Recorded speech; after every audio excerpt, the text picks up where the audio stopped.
All right, good morning, good evening, good afternoon, ladies and gentlemen, citizens of YouTube. This is Pastor Dow. First thing I want to do is I want to thank Brother Ranger that sent me. Look at this wonderful shirt. Look at this shirt right here. It's got look Passover down the side, and look what it's got right here. Passover, the Lamb of Yah. It is a nice shirt. Then look at the back of it. I don't know if you'll be able to see the back of it because I can't see the camera right now. But isn't that nice? Isn't that nice? It's beautiful. Hallelujah. All right, the other day in assembly, I had to endure the indignities and the insults of basically literally a deranged, schizophrenic, multiple personality man who tried to accuse me of being a Christian. Can you imagine that? Can y'all people imagine that someone would accuse Pastor Dow of being a Christian? Unbelievable. Unbelievable. And I'm offended. I am literally offended at that statement. And far as I can ascertain, this brother has not even, this man has not even tried to even recover or even retract his statements whatsoever at all. And that seems to be an epidemic that we have in this particular society right here, is that people, a fool uttereth all of his mind. It seems like the people, they just say anything that comes to their mind and do what they want to do, and they never think about the consequences or the things that will cause injuries. Somebody's soul to be injured. I'm injured, deeply injured and offended that someone would insult me. I'm an Israelite, a Hebrew and an Israelite, which everybody out there knows, and you would stoop so low to try to say that I'm a Christian. I tell you what, man, the world has gone mad. Stark, raving mad. I'm still trying to figure out what this revelation is right here. And most of you that wasn't in the assembly, you won't know, but I tell you what, it's too complex. A lot of things just entirely too complex. But there are a lot of changes that must necessarily be made, because I know what's going on in the hour that we're living in. It's the same thing that is going on in the days of Ezra. You see, we are restoring and we are reforming, and the restitution of all things is at hand. And we are the Israelites. It's just like when Ezra and when King Cyrus of Persia let the Yehudims of the captivity go back to Jerusalem to rebuild the temple. When they got there, there was still some other people that was still there, that was left of that captivity in that land, and they end up adopting the strange religions of the nations surrounded them. And of course, when they got there, they wanted to join in to actually do the work. They wanted to join in, but the Yehudims that actually came down from Persia and under the orders and sanction of King Cyrus, they said, no, you'll have nothing with us to build this temple. We're going to do it our own self. We don't need you. And then the first thing they did was turn around and committed slander, wrote a letter to the king and stuff. And then, see, they were sent there to frustrate the work. They were sent there to actually try to stop the work of Yah. You understand what I mean? Of what's going on in our land. And what's amazing to me is that, have you ever noticed that nobody ever admits that they are Korah, Dathan, and Abiram? Nobody ever admits that they are the ones that's frustrating the work of Yah. But when you watch these people character, remember by their fruits. You have to understand that fruits have to do with attitude, perspective, point of view, viewpoints, and outlooks, and the way that people carry themselves. How can someone who run around gossiping, slandering, tale-bearing, backbiting, deceiving, the whole 9 yards, how in the world can someone like that possibly produce good fruit? After all, I'll give you an example. You see, we here at Straightway, we're very busy. I'm very busy. I don't have time for Facebook. I literally don't have time for Facebook. I don't have time to get on here. And I'm distancing myself more than anything because I have too many people with petty issues trying to distract me, trying to bring me down from the work that needs to be done. And most of these people don't understand that they are a tool of the Hasatan. The Hasatan is using these people to try to frustrate the work of Yah. which I'm not, as I continue to keep gaining more knowledge myself and the elders, we're not going to allow these people to do that. But, in the days of Ezra, same thing we have, the contrast is here today. There's nobody out there that cannot say I'm not doing the work of Yah. And there's not one person, I say it again, there's not one person on this earth that can tell you what I have personally done to them in transgression or sin. Not one. But yet and still, we got all this noise. We got all these accusations. We got all these created issues. I can say anything I want about anybody. I can say anything I want about anybody. It's up to you to pick and choose whether that's true or not. But if you're going to be Torah observant, if you're going to observe the scriptures and stuff, flat out, that you cannot, against an elder, receive an accusation but out of mouth of not two or more hearsayers. They have to be eyewitnesses. And then the accusation has to be something that genders to sin. And I'm sorry, folk, but I'm not practicing or living in sin. Like many of you are who hide behind the cloak of maliciousness. And I know that there are many of you out there that are real, true, sound Israelites, and many of you out there that are still listening and trying to figure out what's going on. But what I'm doing is I'm trying to show you that there are people that actually sent today to frustrate the work of Yahweh. Are you following me? And they do not want the order that Yeshua had actually laid out, the foundations that he laid out for us in this Berit Chadashah, or this renewed covenant, to actually take place. And then, it's amazing because what people accuse you of, they are what they are accusing you of themselves. It's only amazing. But anyway, we're getting ready for the Passover here at Straightway. And of course, we have people coming in this week, that's visiting, people traveling across the world. We have some people coming in from Canada, some people coming in from Kansas, or Arkansas, I believe it is. And of course, people want deliverance. Everybody wants deliverance and stuff. It's amazing because, like I did in my message last Shabbat. If you want to check that out, you have to go to Straightway Tech Team. You have to go on my YouTube page and look at Straightway Tech Team to be able to keep abreast of the messages that were preached before time. But everybody wants deliverance. And it's amazing how that we have the power to cast out devils and everything. And of course, what's happening is that there's a great purging that is taking place. And the people who are part of the dross, the people who are part of the leaven that is being purged, they don't believe themselves to be that, because that's what deception does. That is what deception is. They don't believe themselves to be that, but yet they are that. And of course, we're being purged. And the Most High Yah is the one who's doing all this. And he's removing the dross.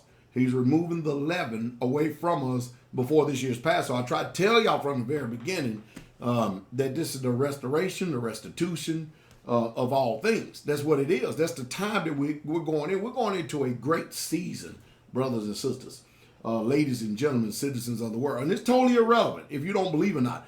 And I understand the working of the Father when he removes the leaven and when he removes all these rebellion that these people are doing, and they're going around getting into other people's ear. I understand there's going to be an attrition rate. You understand that they're going to get a few people. There's no doubt about it. And of course, you'll see if they really truly are walking in the truth of Elohim based on their lifestyle when they leave. It's going to be an open book. Everybody to see. We're going to find out. We're going to see.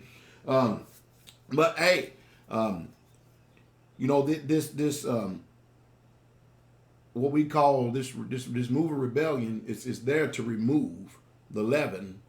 And that's what the Father's doing. So that, remember I told you earlier this year that the power is getting ready to go up to another level. And we know that unbelief shortchanges the power. Remember what Yeshua said? Remember what Jesus said? He couldn't there in his own time do no mighty work because of the unbelief. And as long as we have all this unbelief and all this rebellion working in the background, and as we watch the Father purge Israel from all the iniquitous workers and stuff, we'll watch the power being restored and coming back to fruition and stuff and being increased. So I'm looking forward to a wonderful mass deliverance service and many people getting delivered during this time of the Feast of Unleavened Bread. And I hope that you all encourage every single one of you, because we're going to have a wonderful, wonderful time here. We anticipate somewhere along between 200 and 250 people that would join us in Yahweh's Mohadim, or the Feast of Pesach. And we look forward to seeing you if you've been invited. Now, if you have not been invited, do not think for one time or one instance to be presumptuous to show up at those gates. And we do have gates. It's amazing, isn't it? And to think that you will have interest or access with the set apart, the set apart Israelites in this captivity that we're in. We're still in the land of our Gentiles, and if we have to use the laws of the Goyim against you, we definitely will. And so don't come if you have not been invited, because you'll be trespassing on set apart sacred ground. Hallelujah. But those of you that are welcome, come one, come all. And we welcome you to our home as we go over the threshold and we enter into, hallelujah, the covenant of the Most High Yah by keeping and restoring his feast. Hallelujah. But I want y'all to be encouraged. But I am literally offended and I am insulted that someone try to accuse me of being a Christian. Don't you people know that a Christian is someone who is pagan, that they do not follow the Bible? They follow the religion of the Roman Catholic Church. That's what Christians are. Now, do not get me wrong. And you people out there that are Christians, don't get offended at me because I tell you the truth. Galatians 4:6, have I become your enemy because I tell you the truth? That's not my intent, to become your enemy because I'm telling you the truth. All you have to do is do your own independent research to see if the things that I'm saying to you, if it is so or not, rather than operating and functioning out the feelings and emotions. Because I'm going to tell you right now that I'm a preacher that if you choose to enter into the arena of the hearers and you choose to listen to what I'm saying, you're going to get offended by many, many things that you are not aware of. And the ignorance in people today, that's the breach. That's the breach in the spirit that causes all of this. Because, you know, when you understand something, you're clear on something, the offense goes away. It literally goes away. Now, if you choose to be a Christian in this world, you be the best Christian that you can. I do not have any problem with it whatsoever at all. You want to be a Muslim, be the best Muslim that you can. You want to be a Hindu, be the best Hindu you can. You want to be whatever you want to be in this world, you be the best that you can. But if you're going to be a Hebrew, you're going to be an Israelite, you be the best Israelite that you can. You keep Torah, keep the laws, statutes, and commandments. Obey what Yahshua, the manifest image of Yah right in front of us, set in order for us today. You make sure you pay attention and you walk in his esteem and you listen to him very closely and you obey. And you be the best Israelite that you can. But I want everybody to know this. Whether you choose to believe or not believe is totally irrelevant in this world. Do you understand what I mean? It is totally irrelevant because the one thing about it is we all have choices and decisions that we have to make in this life. And everybody seems to be an island to themselves. And of course, we're seeing the same attitude again. Everybody and every man doing that which is right in their own eyes. But know this. Not only are you going to be judged by every idle word that you have ever spoken, and not only as you have judged, so shall you be judged. Not only are all that is coming into play, but I would tell you this, you know this, that there's not one man or one woman or one child alive that will escape the judgment of Yahweh. We are all going to stand in judgment. And we all going to give testimony for the deeds that was done or not done in our bodies. You better believe that. And in our lives. We are, every single one of us. And nobody is going to escape that. We all are going to test that boast. And so may the fear of Almighty Yahweh in the precious name of Yahshua HaMashiach be with you all as we get ready for this wonderful turn of the year. For those of us who are Israelites, hallelujah, as we enter in to this turn of the year right here, and we watch things begin to bloom, and we're getting ready to plant our garden, to eat the harvest thereof, and just enjoy the fruits of our labors as we worship the Father. Be encouraged. The king is coming. And by the way, this same man does not even believe that Yahshua is coming.